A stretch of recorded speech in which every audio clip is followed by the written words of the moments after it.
on calminama yeeɓiyankoɓe Ayaw Pindi TV e salminago needi e salminago teddugal en gartiɗo e yewtere men édition spécial ɗo e Pindi TV sawlama mbiya Pindi Média en jetti yeeɓoɓe e heddotoɓe haalirde ɓe suka e mawɗo debbo e gorko jewte men ɓennuɗe en jetti bandiraɓe heewɓe ɓe ganduɗa keɗima jeeɓi gaddi miijoji mumen hen en ñaguimamaɓe yaafuya so tawi wonko mbaɗɗen ko hawarnani ɓe waɗan neɗɗo ko yiɗi ko weeɓani Allah goto wawno ɗum wadde kono kadi waɗa saaha jeeya ɓe daña ɓe mbasa ɓe ganda ɓe galla ɓe gona ha joni miskineɓe ɓe gona human binneɓe kono aduna o yaari wadde minen min timmani min gona fannuyankoɓe ko yidde amen tan yidde yewtude e moɗon onon yeeɓiyankoɓe heeɗiyankoɓe waɗoɓe commentaire uji wiiɓe yewtere nde yo watte yontere fo laabi ɗiɗi e wiiɓe yo Abou Gaye hokke 1h30 e Abou Diop wiiɓe yo waɗe 2h de temps e wiiɓe eɓe jaadani hen gondani hen yoɓe ɓe jingui ɓe jaadi banggueji mantoɓe ɓe e ñiŋoɓe ɓe aybinoɓe ɓe e gemboɓe ɓe onon fof on jettama on jarnama jetto joguiɗo fuɗɗimalaɗo haali toka assalamu aleykum wa rahmatullah bisimilla e garte yewtere men édition spécial waaleykum salam wa rahmatullah tokara Abou Habsar noon hammi li heewi wiidemo Abou Habsar ɗon mi salmitimama en calmini dendagal hettiyankoɓe e yeeɓiyankoɓe e Pindi Média walla Pindi TV no mbiruɗa ni weltanade ɓe e kala saaha nde tawno kala ko aɗa waɗa dañat tan wiiɓe eskey daña wiiɓe warkas ko aduna way noon enenne kadi en calaki ɗum en kutoraki ɗum kadi en ñiŋani ɓen kadi wiyoɓe noon ɓe saabu goto fof koye position muɗum mo woni o enenne gonɗen tan koye etade e addande yimɓeɓe ko cikkuɗen ene wona famamuya mabɓe e nder ko kaala hen ko walla ko e nder ko yahata e nder leydi ndi ko nde tawno goto fof feƴƴat tan ko ɗo tolni ɗo wonko yahata e nder leydi ndi ene moƴƴi mo kala anda ko yahata hen ko ene moƴƴi mo kala humpite jogo humpiro ko yahata e nder leydi ko holɗum heddono goto fof e position mo jogoto e nder hen dogal a jarama en jetti musidɗo men mbiyete Abouba Diawo mo ganduɗa eɗen gandi ko duuɓi nogas ɗiɗo mo heeɗo en meeɗa yiidemo guila andu sa andi andinna ha ko garɗen ɗo ko mboɗo yafnoma o wi o meeɗi wadde o heeɗi yewteram tan ɗeeɓi jiiɓade mo seeɗa ko yewtere mbadduɗen e mo ganduɗa ko musidɗo men neɗɗo Pastef o Bassirou Hamad Sarr o wi ɗon o wi Abou Diop a jingani Abou Gaye a jingani Abou Gaye te minom Abou Gaye ko neɗɗo moƴƴo mo hono mo ala wonde ganndo min nan ɗo wonɗo mi yaalani e moon a jingani Abou Gaye sabu mataw ko endam awoɓe walla rendude yettode bandiragal ko nandi hen Abou Ba o jarama en jetti Diallo Abdoul Boɗejo gonɗo Suisse mo ganduɗa kañum hoore mum kadi o yiiɗi hebde o rewe muɗum kono kadi ne hawni Amassal Diallo wasaki wondude bukki so en ɓen kadi jettimi tan mbimi ko an a jingani oɗo neɗɗo Pastef a haaɗi Abou Gaye haalde ay aduna no wayi a haaɗi Abou Gaye haalde goto fof haali yiyande muɗum noon jettiɓe en jarnimamaɓe kamɓe kala jetto joɗiɗo fuɗɗimala ɗo haadi toka yontere nde ko ɓuri mantanade hen ko jillu Mélenchon mo ganduɗa ko neɗɗo teskaɗo aduna he kono teskoa ko andira anduɓe gandi hol kanko ne gandi hol jaɓɓal makko gandi holko yahata jillu makko ɗo e Dakar yante jilluji goɗɗi bannoɗi ɗo saabu mawɗo leydi Amérique wonko arno ñaagui mawɗo leydi ndi ko fati affaire debate goy kadi salli ɗum ha yoori e woɓɓe heewɓe gani ɗo eko nandi hen kanko oɗo gorkajo jillu makko ɗo e Dakar e toon to Duwal Jaaɓi hattude 50 Diop waɗi cowa mawɗo no feewi no feewi an holno jiruɗa ɗum ko haala hen ko sa yi won yimɓe ɓaaƴa banggue ñaamo mbima le premier ministre Ousmane Sonko haali ko fonno haalde wonde Sénégal ɗo wonno ɗo ko ɗon tan woni jaɓani accidde wonde ko neɗɗo wela fof debbo e gorko yo ndesnir walla ko nandi hen woɓɓe mbima haala kam ko soome nder hen an holno jiruɗa ɗum e holko namtuɗa caggal muɗum e jillu makko e togora ko adi fof ko kamɓe ɗiɗo fof bismiɗo o e bismaɗo o holko woni hen nafoore leydi Sénégal hol bismiɗo e hol bismaɗo aɗa andi ko adi fof ene waɗi majjere to banggue bismiɗo o kono noon min ɗo kalanmi ɗo ɗo jooɗimi ɗo kaldanmi koye haala yimɓe tato woni holɓen goo Ousmane Sonko en tant que premier ministre Ousmane Sonko en tant que président parti Pastef et Jean-Luc Mélenchon aɗa andi ɓe goni tato ɗum noon yimɓeɓe yoɓe paam ɗo kaala hen koye cadre politique alay saago jertinen heɗotoɓeɓe so tawi a ƴeewi wonande réaction ngaji jaltuɗi hanki ɗi to banggue université ko addi fof min namdoromi ko kanko Ousmane Sonko mo invite o e invitaɗo holko woni hen nafoore Sénégal est ce que Ousmane Sonko kanko ɗo invite ɗo haala ka nde yalti adani wiya ko Ousmane Sonko invitirimo ko wonde ɗum gardiɗo parti Pastef ko ɗum invitirimo kanko ko gardiɗo hon mouvement walla ko gardiɗo hon parti kanko Mélenchon to leydi Farayse ko député toon to leydi Farayse mete ko jeeyi sababu Ousmane Sonko invitirimo ko mete Ousmane ene fonno invitirde mo ɗum so tawi koko faati e hakkude Afrique et Europe ɗum ko gueɗal mawɗo leydi ko mawɗo leydi jeeyi ɗum kadi il faut Sénégal naɓe ko addi fof ɓe paama Ousmane Sonko ko premier ministre ene joguiɗo haaɗi ko heddi ko président de la république ko kañum jeeyi ɗum ko faati e diplomatie ko faati hakkude leydi e leydi ko faati e accord aji ko faati e so tawi en mbi wonde ko nanodiri ko faati e wonɗen peeje e wonɗen pellitte ƴetteteɗe ko président ji ɗiɗi ko kañumen kaldata ɗum kono wona premier ministre ɗon alay saago ɗon laaɓa ceerno réaction mo keɓɗen hanki o wonande to université to ene waɗi hon dillere nde ko kamɓe mawɓe université ji wonɓe toon ɓe universitaire en ɓe ɓe mbi wonde ko demande garɗo toon o ari hon ko demande premier ministre ene ara université ene jogui conférence mo mbaɗata toon to ICAD 2 holmo waddata ɗum o waddata ɗum koye Mélenchon donc ko ɗum woni ko ari e mabɓe oɗon demande muɓe keeɓi kamɓe haalete koko faati hakkude jokkodiral e kutodiral nafoore fonde wonde hakkude Europe et Afrique koye o ndiɗon mbaadi kamɓe ɓe notoyi joni noon nde ɓe jeehi ha toon nde e nder haala ka Ousmane Sonko wi wonde bismoraki oɗo pour wonde ɗum premier ministre e nder haala makko kanko Ousmane Sonko o wi o bismorimo ko en tant que président parti Pastef wadde demande garɗo hono e kanko haala makko ka serti woni gueɗe ɗiɗi wadde noon ɗo joni so tawi eɗen jaabo walla eɗen kaala hen ko en tant que président du parti Pastef en kaldani e premier ministre e nder hen kamɓe cadruji ɗi nde ɓe gari haɓe jetti kanko nde o haali ko wonde ko en tant que président du parti Pastef ko ɗum o invitire o ɗon kamɓe hankadi ɓerɗe mabɓe puɗɗi wadde gewi waɗi gebbi hankadi kono noon e nder hen hunde nde nde yeehi ha juuti ko conférence ɓe mbiyano kono ɓe tawi ko wonti ko meeting holko waɗi ɗum par ce que wiyeteɓe ko étudiant ji wullannoɓe toon foɓɓannoɓe toon ɓe wona étudiant ji ko ɓuuri hen hewde ko militant ji addaɓe ɗiɗon militant ji koɓe préparaɓe koɓe heblaɓe ɓe gadda toon holko waɗi ɗum saabu ñalawma oɗon woni ñalawma gadano mo Ousmane Sonko yaltata tuggude nde noma premier ministre fewde ñallagal ngal ɗon ko omo huccodira e yoga e Sénégal naɓe omo haalda e muɗum walla omo haala ko yiiɗi haalde ko ɗum woni gadanol ngol so tawi en mbi hol nafoore leydi Sénégal hen leydi Sénégal eɗen gandi gila 1966 kuulal katgal ko faati e debate gorkati kala tuumiraɗo ɗum nanguiraɗo ɗum jiiraɗo ɗum payiraɗo ɗum duuɓi ɗiɗi ha duuɓi joyyi kaso ene fawi e dow dande muɗum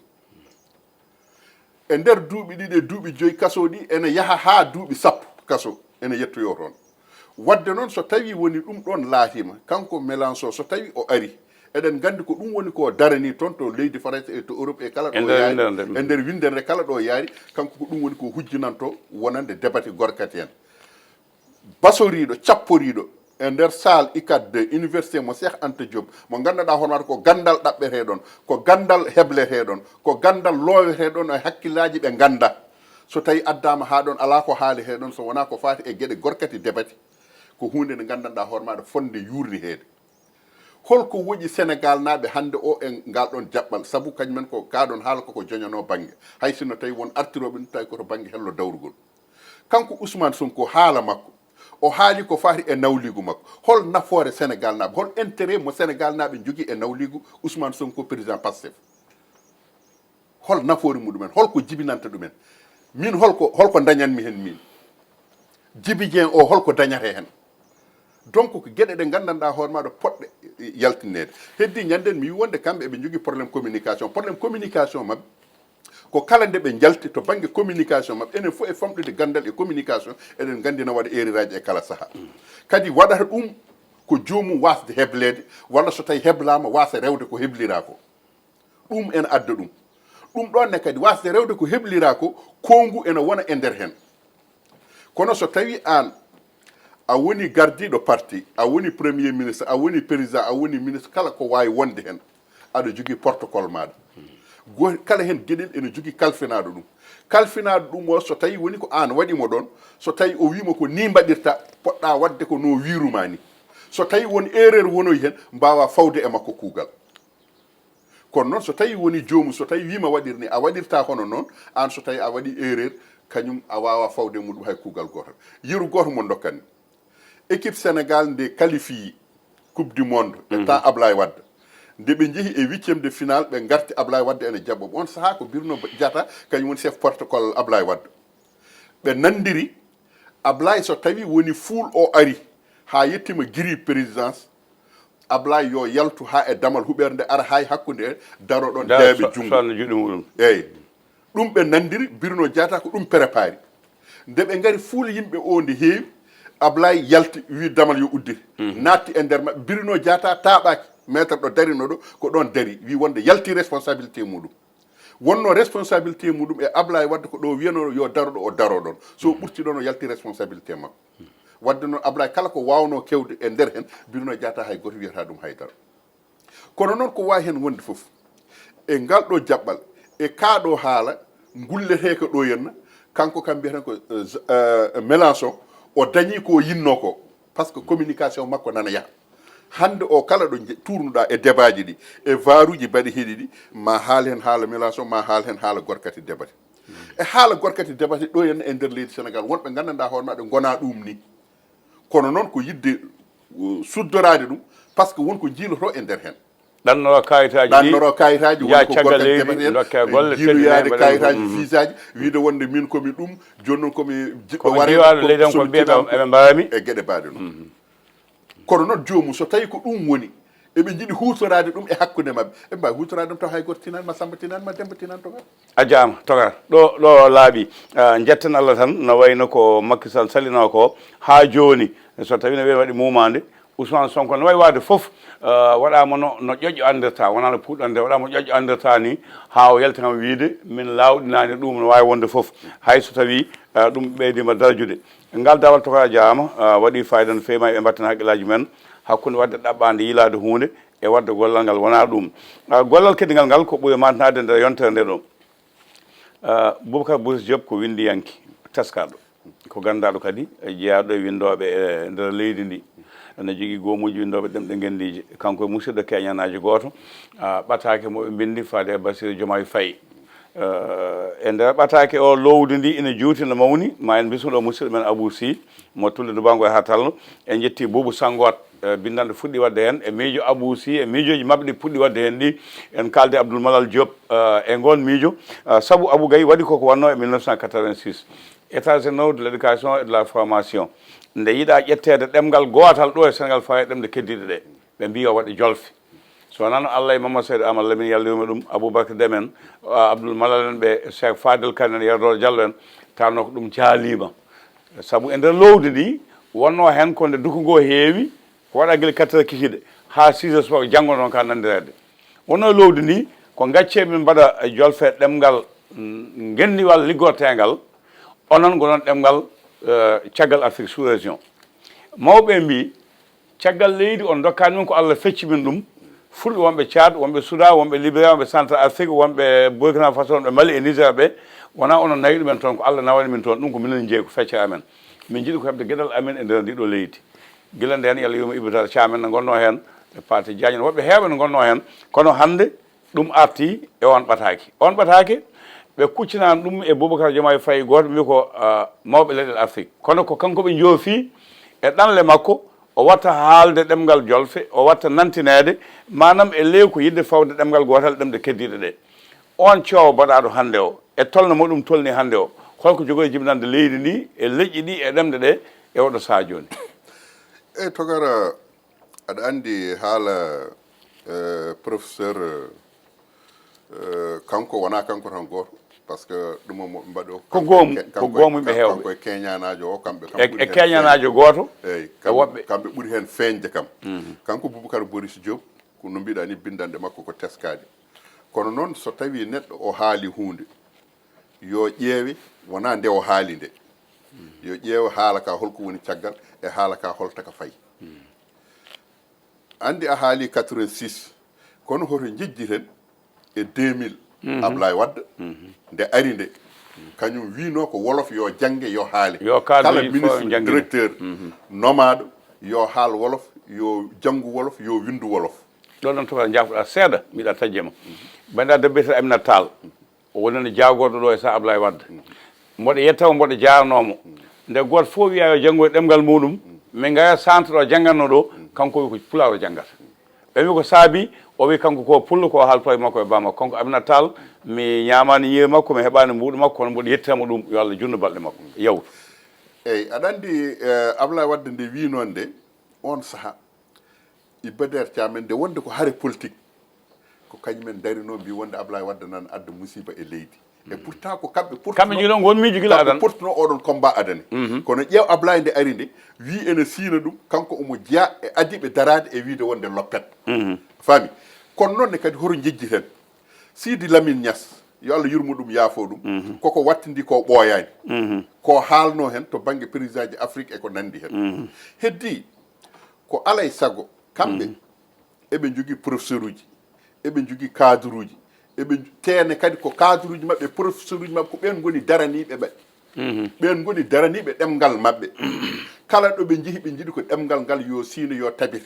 tawi ko ɗum woni ko ɓe mbaddata ɓe jooɗo ha ko eɓe mbaɗa batuji enen no mbaɗirten batuji ni de ko batuji unuto kamɓe ko batuji unuto ɓe mbaɗata less tene kadi aɗa yiya goto e mabɓe tan ana porta volontaire yalta waɗa article wiye wonde loppere min jadani ɗum ɗo fawa e inde leñol foof enen goto meɗen so tawi waɗi noon ko leñol ngol foof jorto yo wonde pourquoi omo haala inde leñol hay goto tinayi e communication noon saroto so tawi saraki artata koɗo gotel e ɗum ɗon Ablaye Wade nde wi noon nde hunde sala holto wattini nana yaha e mbaddaji he hande o Ablaye Wade nawde communication koto banggue bindol wona ko sottorako wonno nde o ari nde holko watti ko dem dik mais hol kalɗo hen passion ngaji hay goto haalani waɗi ko yekkale hande o so tawi a ƴeewi plan jakayi eyyi so tawi a ƴeewi kala ko yehere ɗo yenne e nder wuuro ngo to banggue bindol koye wolof winda ƴeew télévision ngaji ɗi won télévision ngaji gonɗi ɗo henne ko enen jeeyi ɗumen kono so tawi a ƴeewi sous-titrage moɓe mbaɗato kala ko eɓe kaala ɓe bindata ɗum koye wolof te PDG télévision oɗon directeur programme kamɓe fof animateur uji e wonɓe ɗon présentateur uji journal ɗi kamɓe fof so tawi a ƴeewi 80% ko fulɓe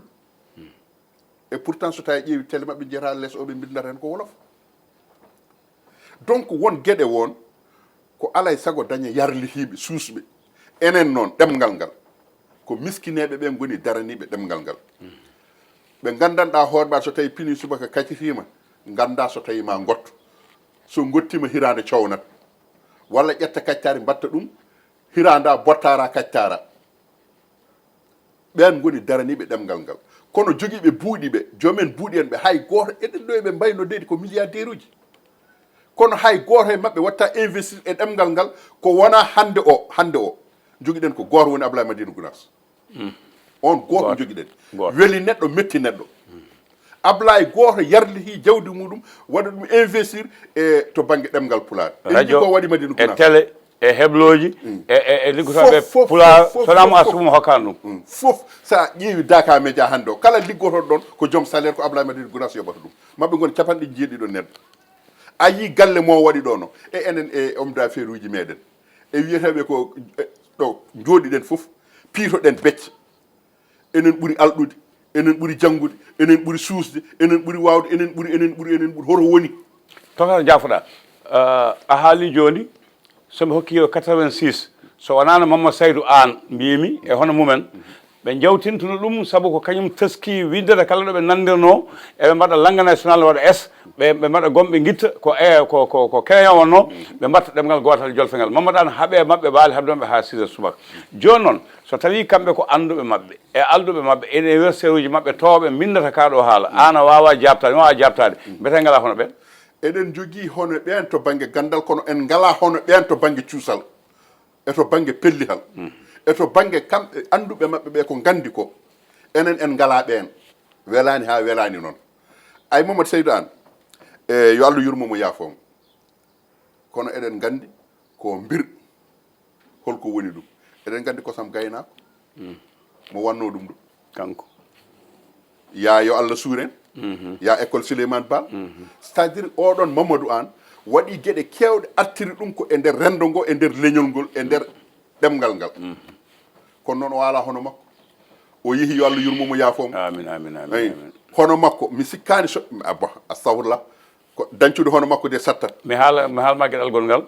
nde Iba Der Thiam woni ministre de l'éducation nationale ɓe kalmo e ma moom ɓe mbi sa wiyani mbimi a ƴettaki jangguino école Souleymane Baal ɓe noddi ɓe convoqué mo o soɗi école o uddu kanko ko bandi kon o waɗata o hulani o waɗi ko ɓurɗum hulɓinade o ƴetti classe 3e no anglais jangguete espagnol ni o ƴettimi min mboɗo jangguina pulaar élève aji jaaguji e jolfuɓe e wabɓe ko hay goto meeɗani wadde arabe anglais français espagnol no jangguinirta doka cours ni min o ƴetti kam moɗo jangguinira noon min woɓɓe min jangguina pulaar nder classe ha babiraɓe sukaɓe gay kalmin si o kala mo wala ko yo yalto école o aɗa andi ko wona ɗum so tawi a ƴeewi hande o to banggue ɗemgal ngal walla to banggue ɗemɗe ɗe henna kamɓe ɓe mbiyeten ɓe kaalani kamɓe wiide ko ɗum ɗo ɓe mbaɗata goto me finat tan subaka innira saɗa wela saɗa metta rewat hen so tawi en ƴeewi guilay ƴerde ko Djibo Ka enen fof eɗen parnoro eɗen ɗuminina Djibo Ka wonde ko jambar wonde ko pullo wonde ko ni wonde ko na kono nde o yonti darnude parti makko politique holko wi ƴerde to an heeɓi kam ɗemgal saabu toɓɓe joguimi ɗo de jinoko sen uddi ɗo ha gayni mi arta e ma ɗon uddugol ɗo ngol siftinde bandiraɓe Senghor salnoma ɗemɗe gendiji ha haaɓa ha boni Abdou Diouf ari wodi ko jaaɓi hen journal Soleil watti wadde page uji seeɗa to banggue ɗemɗe gandi jeegom ɗe Ablaye Wade ari hokki hen académie Faye Silla ardi ko Pulaar hokka Macky Sall ari ɓeydani ko wonno ko mataw usta ɗum to banggue bindol ɓeɗo gari ko jogoɓe mumta ɗum ha laaɓa ɗum ko yoyɓe tasuɓe mbatten jewte goɗɗe ɗe poɗɗen heblanade leñol e ɗemgal so mayi en maya saabu ko Pulaar oɗo kalten beele janggo koɓe jiiɗi wadde ko ɓe lawɗi ɗum ko assemblée nationale beele ma ɓen jaab ɗum hol fiten jogo addude leydi ndi yo bandaɓe pam ɗum guila joni a jarama to banggue landaji komi toɓɓuno tan ma yettade ko Sénégal diiɗa ummade fedde Sénégal naaɓe to Ndar ha yetti SFIO ha BDS yalti hen ha IPS e pelle goɗɗe jaltina ha heewi ha yettima hande temedde parti ji e mouvement ji Abou Gaye leñol ngol no waya yimɓe men ɓe kolnoɗen ɓe cuusa innirde parti ji mabɓe ɗi e ɗemgal Pulaar holko saabi ɗum aɗa andi togat sa ƴeewi hande o Sénégal tuggude 1974 nde wiya ɗo parti ji politique Senghor nde woni ɗo hen ha ummi ɗo hen e 1980 woppi ɗo hen ko parti ji nayyi politique nde ari ha Abdou Diouf nde ummotoɗo woppi ɗo hen ko capanɗe jeeɗiɗi parti politique hakkude Ablaye Wade e Macky Sall ɗo ɓe gummi ɗo hen ɓe goppi ɗo temettare nogas e jeegom parti politique ɗum woni koɓe goppi ɗo hen e nder ɗiɗo parti ji politique fof so tawi a ƴeewi ko capanɗe jeeɗiɗi parti politique goni hen gandaɗi han seeɗa e nder ɗiɗon gandaɗi ɗi waɗi hanko parti ji 16 dilloji ɗi gummotoɗa mbiyeɗa wonde ñiɓirde mum ko ɗo 16 nande mbaɗa batu ene anda gardiɗo ko heddi ko fof andaka wadde noon so tawi a ƴeewi e ɓeɗon fof aɗa andi mi jubbi joni e Djibo Ka ma won ko reji Djibo Ka nanɓe mettina kono noon ko teskuyaji mbatten to banggue ɓeto politique ko lawol ko gendiyanke o walli leñol makko ko jiggo o enen fof eɗen parnoro Djibo Ka goto e meɗen fof hande o sinno ko sago muɗum so tawi a wonani Djibo Ka yaato Djibo Ka ko bamma walla ko kawma faami walla jibina hono Djibo Ka kono noon kanko nde o waɗi aɗa andi Abdou Latif Coulibaly o wi Djibo Ka waɗi gueɗe tati ko gandanɗa hono mata kala ɓiɗɗo Sénégal naajo ene jogui no kulhuli wadde ɗeɗon gueɗe tati première fois 1966 nde o porti pour wadde grève université omo ardi étudiant ji eɓe mbaldi janggo eɓe mbaɗoya grève ɗo ɓe gonno Senghor convoqué mo o yeehi palais o ummiti toon o arti o wi étudiant ji ɗi min mi yalti e grève o ko addantuno en wadde grève ko mi noddirama ɗum mi wiyama wonde yomi ar mi haltide e nder hen donc so tawi en jaaɓi dartinen grève o jan so tawi en jaɓani min mi yeehi Abdoulatif Coulibaly wi oɗon saaha étudiant ji ɗin no ɓe mbano ñaññude e cuusal kala bannoɗo so tawi renaki ɓe mbaɗa ɗum kono Djibo Ka waɗi yalti hen o ruttiti o wi wonde parti socialiste nde Abdou Diouf waɗata congrès sans débat o yalti parti socialiste nde parti socialiste hulɓini yaltude nde goto fof jogui kulhuli so yalti komi bar heeɗo ko ni ko na Djibo Ka ko nden yalti keddiɗo fof suusi yaltude saabu damal udditima ko Djibo Ka uddiri ngal damal o wi ɗimmita ɗum ko entre premier tour et deuxième tour nde o waɗa mandaté hakkude Abdou Diouf e Ablaye Wade kanko fof darino o wi Abdou Diouf yo woppu leydi ndi anci ɗum o ruttirima to Abdou Diouf omo yaada e muɗum omo jagguirana ɗum holko waɗi ɗum o wi Abdoulatif Coulibaly par ce que nden ko helli waɗanno ko ɓe tisakana to Oumou Sy to en o wi ɗum wonde e min so tawi woni mbaɗa haɓano hunde mo kaɓontomi hunde o so tawi noddi kam wi kam wonde ar ko kaɓontoɗa ko mi tottuma kettira hen ƴeewa so tawi aɗa wawi ñawdude ɗum o wi mi yahat donc oɗon ko parnorɗo e meɗen o inniri parti makko ko o inniri ɗum ko wona ɗemgal pulaar Cheikh Tidiane Gadio ko joguino e laamu Ablaye Wade wonde ministre des affaires étrangères kina tolno e duuɓi sappo ɗum ko kanko tan goto dañi ɗum kanko Cheikh Tidiane Gadio jeyaɗo ɗo ene cuuɗi meɗen gaajoɓe so tawi woni kanko parti makko ari walla cuuɗi amen guyi sabu galle mabɓe nan ɗon walla cuuɗi mon guyi eyyi komin satti so tawi parti makko ari o inniri ɗum ko o yejjiti ɗemgal ngal hande o so tawi o wi omo arta yimɓe kala ɗo rendo rendi omo yiɗi ɗo feñde ɗon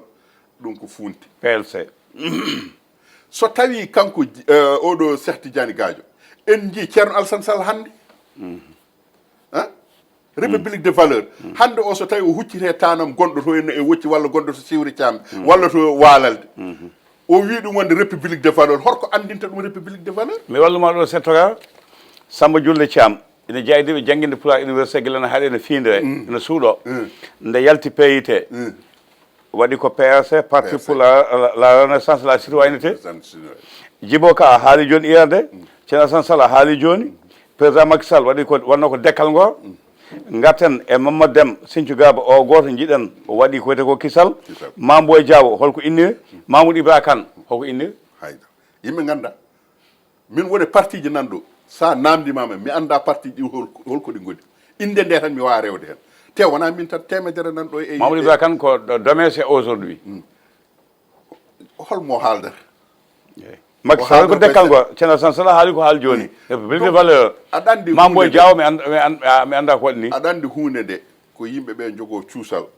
no kanko Demno waɗini Kisal o yimɓe ɓe jogo cuusal innude hoto jogo hen kulhuli yataw min ko innanmi ko wona mbaɗa ɗamini wonde parti politique so tawi mi sosi parti politique mi wi ɗum wonde teddugal wona mbaɗa ɗamini ɗon tan hebde laamu ala hunde koko heblante teddugal ngal yo yah yo jokku inde nde yo nde won ɗon mo anda fof ma namdo holko woni teddugal somi wi partam ɓuural goɗɗo fof tubako so tawi woni to nani parti ɓuural ma namdo holko woni ɓuural c'est à dire ko yimɓe ɓe ko an fottataɓe an e ko jiɗɗa wadde ko kono noon so tawi en ndeƴiri hono noon ken yaɓɓeteɓe an min so tawi mbaɗa yaaha mi jole oto tan walla mbaɗa yaara koyɗe affiche aji ɗi ko ɗum han ƴeewani a yiyata so tawi a ƴeewi affiche aji ɗi hande o surtout to banggue société ji fewnoɓe ɗo ko ñamete kala ko ñamete koye wolofinda kala ko ñamete kooru jamma enen mbaɗen enen koye men yewɓe mbaɗen nek sow hay kosam men mbiɗen ko hay kosam meɗen mbiɗen ko nek sow par ce que